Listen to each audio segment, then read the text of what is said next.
Economic reform reporters forum ও নাগরিক platform আয়োজিত Bangladesh reform tracker গণমাধ্যমের প্রাসঙ্গিকতা শীর্ষক আলোচনায় বক্তব্য রাখছেন ডক্টর দেবপ্রিয় ভট্টাচার্য। আমরা সরাসরি চলে যাচ্ছি সেখানে। উদারীকরণের ব্যবস্থা, আপনারা যদি পুরনো ব্যবস্থা দেখেন যে আগে কিভাবে সার বিলি হতো, বীজ বিলি হতো, সেটা থেকে এমনকি কতদূর পর্যন্ত ডিপ টিউবওয়েল স্থাপন করা যাবে এইগুলি নিয়েও অনেক বেশি ধারণাকে শিথিল করা হয়েছে এবং ব্যক্তি খাতের ভূমিকা বেড়েছে। এবং তারপরের থেকে আপনি যদি দেখেন, যদি পরবর্তীতে কিবরিয়া সাহেব যখন ছিলেন তার একটা বড় জায়গাতে এসছিল, সেটা হলো যে যখন বড় বন্যা হলো তখন আমরা যাকে ইংরেজিতে ইকোনমিক্সের ভাষায় বলি কাউন্টার সিক্লিক্যাল পলিসি, অর্থাৎ চাহিদা বাড়ানোর জন্য কিভাবে সরকারি খরচ করতে হবে এবং ব্যাংক ব্যবস্থাকে কৃষি ঋণ দিয়ে কিভাবে চাঙ্গা করতে হবে, এই সমস্ত সংস্কারের পদক্ষেপ সেখানে গেছে। বাজেটীয় সংস্কারও হয়েছে, আমার দেখার সুযোগ হয়েছে।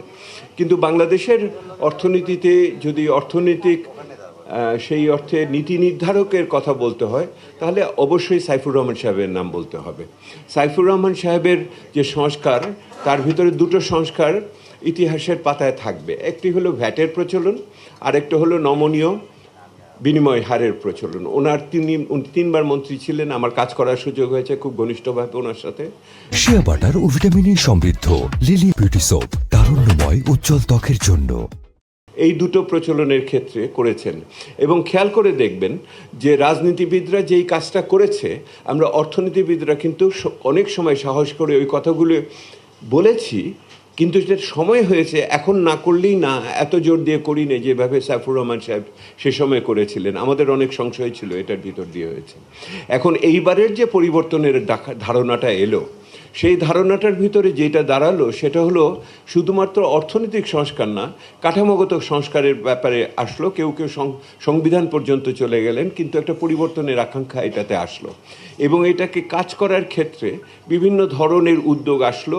শ্বেতপত্রের কমিটি আমি দায়িত্ব নিয়ে করেছি, একই সাথে টাস্কফোর্স হয়েছে, অন্যান্য কমিশন হয়েছে ইত্যাদি। কিন্তু আমরা যে উদ্যোগ নিয়ে বিগত সরকারের প্রথম দিকে যুক্ত হয়েছিলাম, ক্রমান্বয়ে আমি বলবো 6 মাস কি 8 মাসের মাথায় এসে এটা ক্রমান্বয়ে কিন্তু ম্রিয়মাণ হয়ে গেল।